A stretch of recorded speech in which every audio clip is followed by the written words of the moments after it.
parce que donc tout d'abord, je voudrais vous souhaiter la bonne et heureuse année à l'Ouattania, à vous, Leïla et Ahmed El-Bou, et au peuple bien sûr mauritanien, et à toutes les personnes qui vivent en Mauritanie, qui aiment la Mauritanie. Et bien sûr, je voudrais vous remercier pour l'invitation. Bon, pour ce qui est donc de l'égalité. Pour ce qui est de l'égalité en Mauritanie, l'égalité entre les différentes franges de la société et beaucoup d'autres paramètres. On ne peut pas dire qu'il y a une société dans le monde ou un pays dans le monde qui est à 100% égalitaire. Ça n'existe pas. Aujourd'hui, on devrait prendre des références comme par exemple les États-Unis ou la France, qui sont par exemple des modèles de démocratie et de respect des droits de l'homme. Il y a aussi beaucoup d'injustices aux États-Unis et en France. Rien que pour citer la France, par exemple aujourd'hui quand vous vous appelez Mourad ou Fatima en France et que vous vous appelez Isabelle et Jean-Paul, les Isabelle et Jean-Paul ont plus de chances d'être recrutés que Mourad et Fatima. Ça c'est un fait que les Français ne nient pas, quelles que soient les couches sociales. Aujourd'hui, par exemple, quand vous voyez que le FN considère comme étrangers des citoyens, comment on appelle ça, des citoyens français. Donc tout ça, aux États-Unis, l'autre fois nous avons vu par exemple les crimes qui ont été commis par la police, et ou aussi par exemple au niveau financier, O.J. Simpson qui il y a quelques années avait été accusé de meurtre sur sa femme, a été acquitté parce qu'il a beaucoup d'argent. Donc tout ça, il y a des situations d'inégalité. Mais aujourd'hui, pour revenir donc à la Mauritanie. La Mauritanie, comme mon grand frère, M. Modi Camara, a dit tout à l'heure, la Mauritanie, dans les années 70, il est vrai que la situation des années 70 n'était pas celle d'aujourd'hui. Mais il y a aussi beaucoup d'autres paramètres, tels que par exemple, avant, la convergence de tous les Mauritaniens, c'était la construction d'un État. La construction d'un État, c'est-à-dire qu'on allait vers la construction d'un État. Donc les gens apprenaient à se connaître et il y avait pour point commun, on ne peut pas le nier. Il y avait une école, c'est tout. Voilà, une école, mais on ne peut pas le nier aussi. Il y avait un système importé, français, qui avait établi certaines règles et qui essayait de mettre tout le monde dans cet apanage et tout ça. Voilà. Donc, deuxièmement, au niveau maintenant de l'inégalité en Mauritanie. Au niveau même du cercle restreint, il y a une inégalité. Donc, quand on voit déjà une famille, c'est déjà la représentation à petite échelle d'un État. Un État, c'est la représentation d'une famille à large échelle. Donc, ce qui veut dire aujourd'hui que, par exemple, en Mauritanie, ok, il y a une situation d'inégalité, mais où se trouve la loi? C'est la loi qui définit l'égalité. Une personne ne peut pas se lever aujourd'hui pour dire il y a l'égalité. Il faut que la loi fasse justement ce dessin social, qu'elle le trace et que tout le monde se reconnaisse par rapport à la loi. Les gens sont égalitaires ou en situation d'égalité par rapport à un point de valorisation ou un point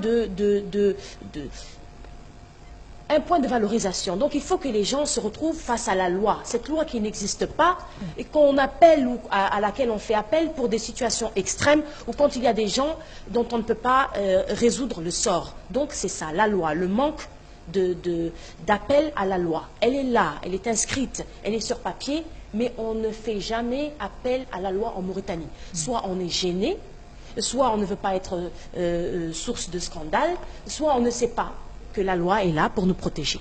Et aussi, il y a aussi les codes de valorisation, les codes sociaux de valorisation. Toute société doit établir ou définir de manière claire les codes de valorisation. Quels sont les codes de valorisation sociale en Mauritanie? Nous avons traversé en Mauritanie, et personne ne peut le nier, des années extraordinaires d'instrumentalisation, là où les institutions ont été violées, et pour faire place à un nouveau système anarchique, qui a fait qu'aujourd'hui nous avons une génération aujourd'hui qui subit ces conséquences-là. Donc, les codes de valorisation à définir pour que les gens se rejoignent vers ces valeurs-là, et bien sûr la loi. Mais sinon, on ne peut pas se lever un beau matin et dire on a envie d'être dans une société égalitaire. Où sont ces codes de valorisation? Où est cette loi qui définit et qui restreint tout ceci? Voilà. Croyez-vous que l'État, c'est-à-dire quand tu parles de l'État, je parle de ceux qui nous gouvernent. En fait, l'État, pourquoi il va dans le sens de cette réalisation sociale qui, pour nous, pour tous les États de ce pays, est inégalitaire?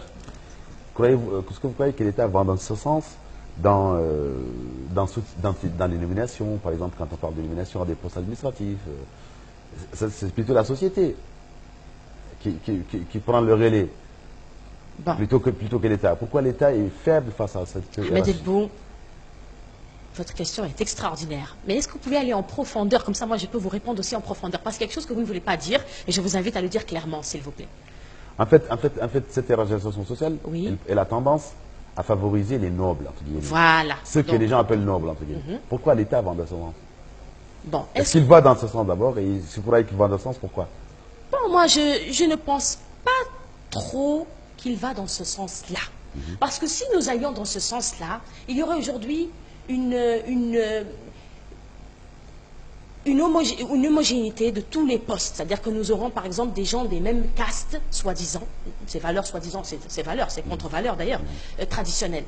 Mais non, il y a différentes personnes, différentes origines. Tout le monde est là, je pense. Tout le monde est représenté. Mais c'est aussi une culture de la société elle-même. Et d'ailleurs, grand frère, je vais vous rappeler une histoire, et d'ailleurs que vous n'ignorez pas sûrement. L'histoire, par exemple, de... comment il s'appelle Boubou, comment il s'appelle déjà Boubou, c'est là. Boubou, non, non. Oui. Boubou. Boubou Timber. Voilà, Timera. Timera Boubou. Par exemple, Timera Boubou. Monsieur Modi Camara.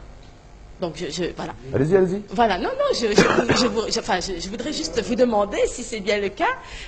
Boubou Timera. Boubou Timera, Oui. voilà, Vas-y, il a été nommé au temps de Taïa comme ministre. Hein? Taïa l'a retiré, c'est-à-dire il lui a retiré donc cette fonction parce que, soi-disant, les Soniqués pensaient, si je me trompe, s'il vous plaît, vous me corrigez, grand frère, qu'il n'était pas noble. Alors, voilà, donc ça veut dire que déjà, pardon, qu'il ne les représentait pas. Et bon, parce qu'il n'est pas noble, donc on n'a qu'à se dire les choses clairement, qu'il n'est pas, pourquoi on va faire des détours? Qu'il n'est pas noble tout court, c'est tout. Donc, qui n'est pas noble? Ben justement. Bah, donc voilà, donc c'est un problème déjà social. Et je voudrais vous demander, grand frère, est-ce que c'est le cas?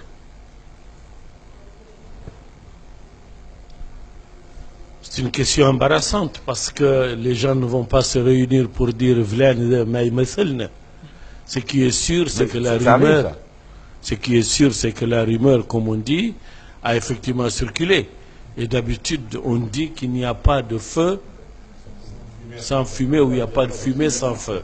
Ce que je peux dire par rapport à cette question, et je parle sous le contrôle de tous ceux qui nous écoutent, c'est que il y a effectivement un système qui existait, comme vous l'avez dit, on l'a hérité des grandes familles, le Khiam, le Kbar, vous le savez, vous n'avez qu'à prendre toute la nomenclature des années d'avant l'indépendance et de juste après l'indépendance, ceux qui avaient été mis en orbite, ceux qui avaient hérité du système sont connus. Donc, pour vous répondre tout simplement... Monsieur, on est d'accord que ça existe. Mais pourquoi l'État est obligé à aller dans ce sens? C'est ce que je pense que la question... Quand on a le pouvoir, on est obligé d'aller dans ce sens. Mais vous savez, on a l'impression que quand on peut, on veut. Mais d'habitude, on dit que c'est quand on veut qu'on peut. Par rapport au pouvoir, le plus souvent, le pouvoir ne fait pas toujours ce qu'il veut. C'est connu. Mais en tout cas, par rapport à cette question-là, on reviendra là-dessus quand on abordera les questions sociétales. Le pouvoir aimerait bien aller à la bonne vitesse. Et je pense qu'aucun pouvoir, s'il est intelligent, et un pouvoir est intrinsèquement appelé à être intelligent, même si au départ il n'a pas l'intelligence, quand on a le pouvoir, on dit quelque part que quand on peut, on doit pouvoir. Vouloir, c'est pouvoir. Oui, et puis quand on peut, on doit pouvoir. Ça veut dire qu'on doit, comme par exemple votre question, pour les nominations, pourquoi ce qui peut me permettre d'être tranquille, je ne le ferai pas? Parce que vous l'avez dit, la société aussi est un contrepoids. On ne peut pas changer une société quand on n'est pas au rythme de cette société. C'est un autre débat. En tout cas, ma sœur Belinda, ce qui est sûr, c'est que les Soninké, et ils ne sont pas les seuls. Il ne faut pas jeter la pierre aux Soninké. Non, moi je ne parle pas de toi. Psiva Am, Psiva Am, ou Psiva Khas. Psiva Am ou Psiva Khas. شو واحد سي في جالس فيه الرئيس ولا جالس فيه حد؟ معروف شو واحد يقول لا حد كيف معاه ورق لا حرطاني Oui, oui. Mais en tout cas, ce que je peux vous dire, c'est que personne n'était dans le secret des dieux. On a dit que, bon, Timera a été sorti, etc., etc. Mais je vais vous dire autre chose. Les structures qui existent entre les différentes fractions, en soninké on dira les différentes grandes familles, hein, Vlan ou Vlan ou Vlan. Mais c'était connu. Le pouvoir utilisait ceci pendant une période, il utilisait ceci pendant une période. Le charg ou les dakhilin السنة là qui veut le kharif ou le كذا وكذا واللي داخلي. Au niveau aussi des soninké, à l'époque, c'était les sous-marins. J'espère que mon ami Soumaré me regarde. C'était les sous-marins. Ensuite, il y a eu la petite période des Camara. Ensuite, il y a eu les Gandega, les Djabira un peu. Mais le cercle ne va pas plus loin. Dès qu'on est sorti du cercle, non, il n'y a pas eu scandale. On a dit, c'est peut-être pas la bonne chose. Et n'oubliez pas, et je termine pour te remettre, le pouvoir, en fait, qu'est-ce qu'il cherche? La stabilité. La stabilité, dans le sens du pouvoir, c'est avoir l'ensemble des populations au sein de l'espace, n'est-ce pas, que le pouvoir contrôle, d'avoir la paix civile. Et par rapport à ça, c'est l'impression générale. Vlan, يود عنده ترك وفلان عنده هل وفلان وفلان وذاك ما عنده حد ذاك اللي ما عنده حد ما يدور حد. إذا شكرا لك.